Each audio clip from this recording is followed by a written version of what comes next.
Welcome back, my duelist friends. Casual Duelist here. It is Thursday, so we took yesterday off. We're going to take tomorrow off. We're going to have a nice weekend with a bunch of speed duel content. Should bleed over into next Monday.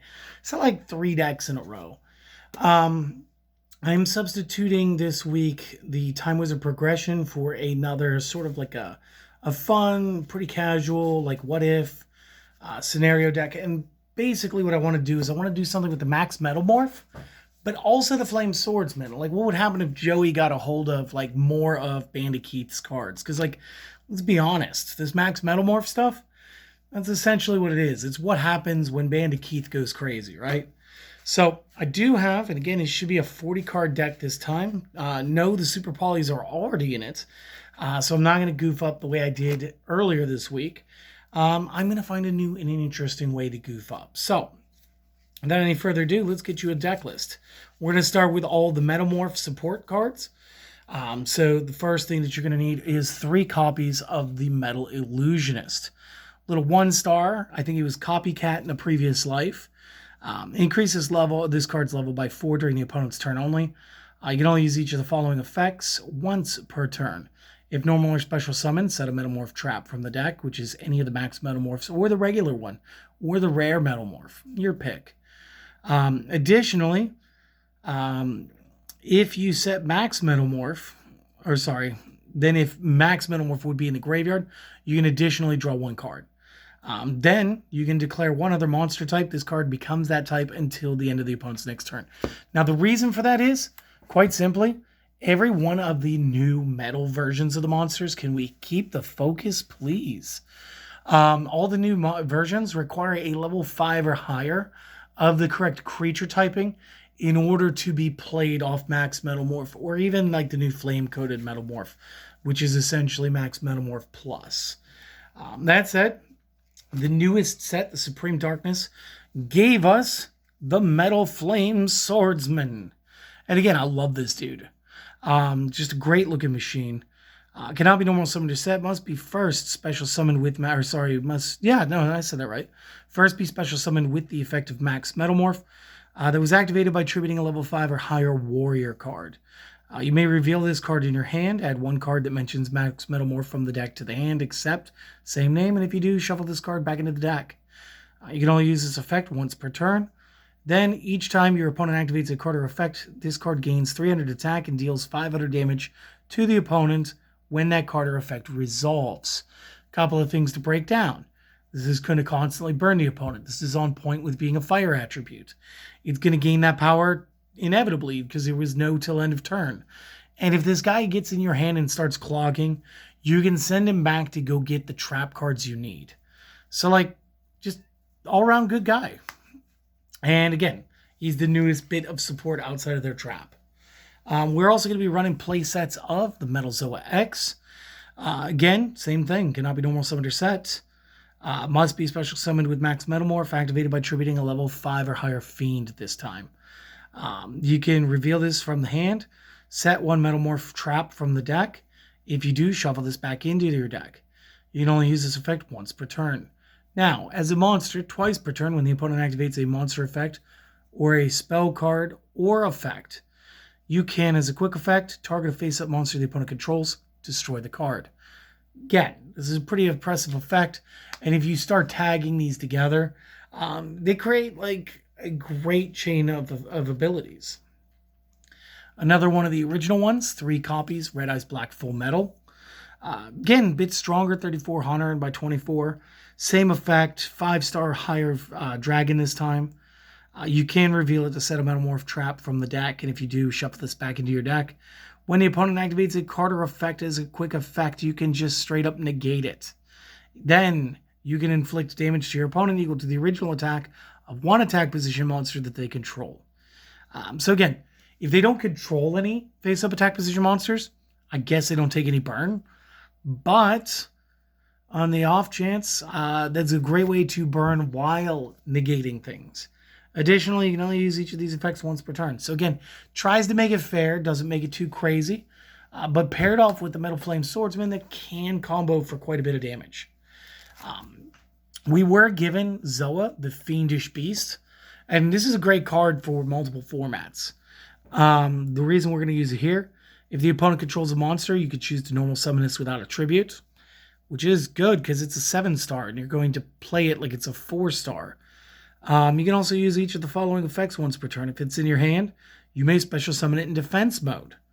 Then if Max Metalmorph is not in the graveyard, you can choose, the opponent can special summon a monster from their hand. So as long as you're playing the Max Metalmorph, you're fine.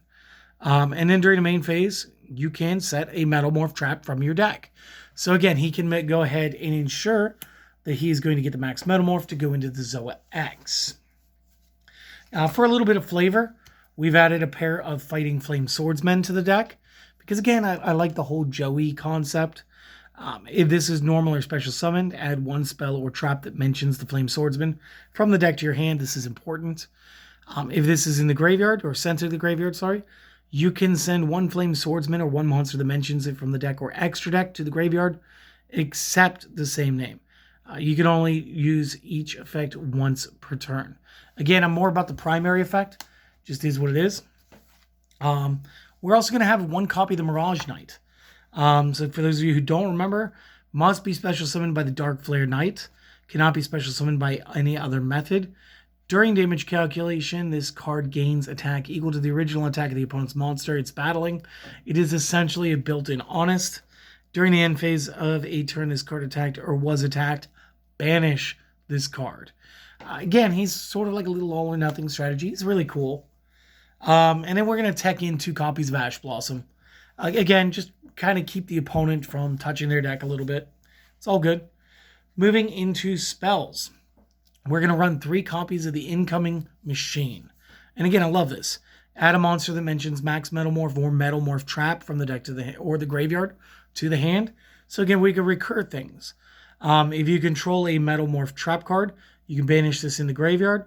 Target a defense monster the opponent controls, change it to face-up attack. You can use this effect only once per turn. It's basically stop defense, if you guys remember early Yu-Gi-Oh!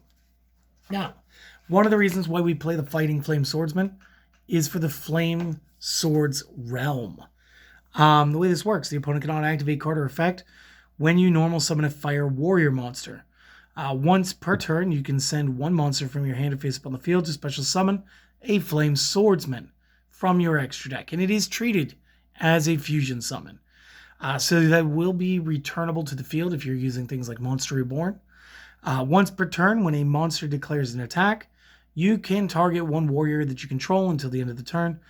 It loses exactly 1,000 attack, but all other monsters you currently control gain 1,000 attack. Again, that is till the end of the turn. So that's basically going to funnel its power over to another one.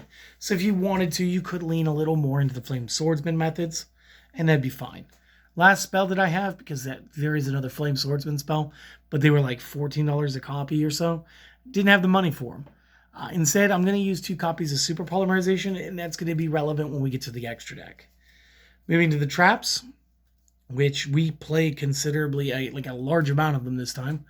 3 copies of the Flame Coating Metalmorph. So tribute a monster that mentions Max Metalmorph. Special summon one that cannot be played that mentions Max Metalmorph from the deck, ignoring conditions. Then equip this card to it with the following effect. If the equipped monster would be destroyed by battle or card effect, you can send this to the graveyard instead. Kind of works like Union monsters, the way that they protect. This is good. We're going to play 2 copies of the Flame Swords Dance.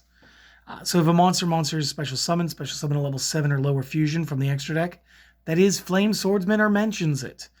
Then change the one face-up monster on the field to face-down defense. Which again, we can move it back if we wanted to with Incoming Machine. During the opponent's battle phase, we can banish this and tribute one face-down defense position monster. Special summon one Flame Swordsman or one monster that mentions it from the deck or extra deck. You can only use this once per turn. So again, it does allow you to bolster your numbers and get a bit of a field going. 2 copies Imperm, good interruptions. Looks like I've got only 2 copies of Max Metalmorph in here. I thought it was 3. That's why I did this real quick. I thought maybe my cards were sticking. Maybe I meant to play 2. It's fine. Should still be a 40-card deck. Tribute will face up monster, special summon a monster that cannot be normal summoned or set that mentions the Max Metalmorph from the deck hand, or graveyard. Equip this card to the following, or equip this card with the following effect. Equip monster gains 400 attack and defense, cannot be targeted by spell or monster effects, and the opponent cannot target it with monster effects or spell cards or effects. So again, kind of good. Liking the other one just a smidge better. Maybe it's because I'm playing the Flame Swordsman. If I wasn't, maybe this would be inverted a little bit. And then last but not least, we're running 3 copies of the new Time Engine, which it's not really new. It's from Rage of the Abyss. It's last set.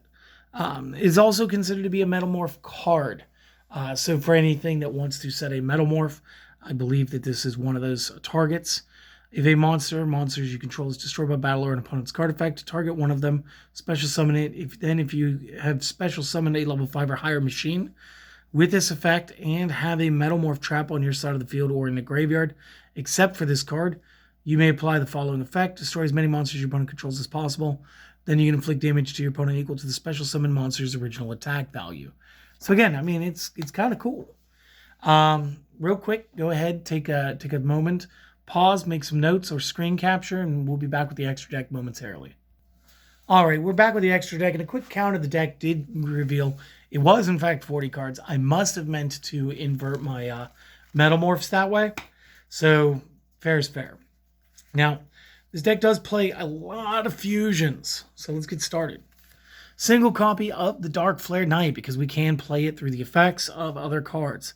Any damage the controller of this card from battle involving a monster becomes 0.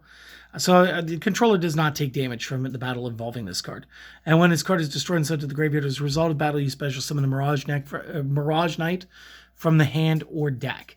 So again, this is like a 2-card combo. Lets you clear off a card. We're going to be playing 3 copies of our Fighting Flame Dragon. So it's a dragon plus a fire warrior. Again, we were going to play some fire warriors. Dragons are still very popular in Yu-Gi-Oh! So super polymerization here. Except during the damage step, quick effect, you can target 1 fusion warrior monster that you control. Equip this card from the field or graveyard to the monster that you control as an equipped spell. You can use this effect once per turn. While this card is equipped to Flame Swordsman or a monster that mentions it, the equipped monster gains 700 attack and can make a second attack every battle phase. So again, it is something. Do you need to actually play it at 3? Maybe not. Still fun. 3 Flame Swordsman, because again, we do have ways to just spam it by discarding other cards, which again makes sense because you're not always going to play all these crazy forms of all these bigger monsters as their max forms. So it makes sense to go ahead and spam this. We're also going to be spamming the Ultimate Flame Swordsman. So again, it's Flame Swordsman plus Fighting Flame Dragon. Again, if we read the stars, this one's 8, so it's going to be a little harder for us to pull off. As far as that effect, it was like 7s and below. You can target 1 monster your opponent controls, destroy it. If you do, inflict 500 points of damage to this. This is a quick effect if it is equipped with an equip card. At the start of the damage step, if this card battles, you can double this card's attack until the end of the turn. But if you do destroy it during the end phase of the turn, each effect is once per turn. Again, if you guys would rather play something else here, you may. We do have some basic super poly targets. We're going to use 2 copies Garura, which is 2 monsters, same type and attribute with different names. Again, a lot of archetypes are going to be like that. And then additionally, we're going to be using 2 copies of Mud Dragon of the Swamp. Again, this is 2 monsters, same attribute, different types. So think about it like, if we take Celestials decks, this is for Lightsworn, and that's for Black Wings. Or this is for, well, there's not one for the types, but not attributes. If there was, I would say that would be something like 6 Samurai. Last but not least, I do have a Ferocious Flame Swordsman here. It is any 2 monsters with different names. All warriors on the field gain 500. If this is link summoned and is destroyed by battle or by an opponent's card effect while it's in its owner's monster zone, target a non-link warrior monster in your graveyard, special summon it, banish it when it leaves the field. Each effect is once per turn. Now, this is a very fun to play deck. It is very, very fun. And just 1 second. So, the one thing I did want to mention about how you could play your Fighting Flame Dragon was going back to the Flame Swords dance. Since it does have an effect where it mentions the Flame Swordsman in the effect towards the bottom when equipped to Flame Swordsman. I just wanted to remind you that the way that this works is if a monster is special summoned, special summon a level 7 or lower fusion from the extra deck that is either Flame Swordsman or mentions it. So if we play this along with the Swords Realm, we can go ahead, we can play out our fusion summon of our Flame Swordsman to go ahead and get that out as well. And then it's just a simple bit to go from those and into this card with one of our super polys if we feel the need to. Again, I probably could have cut the number here down a little bit, go into a couple more links. Whether you wanted to play them more archetypally like this or not, this is just kind of a goofball deck. This is meant for fun. It is what it is. You guys do the things, more importantly, do the thing where you guys take care of yourselves, and I hope to see you guys on the next video, all right? Till then, later.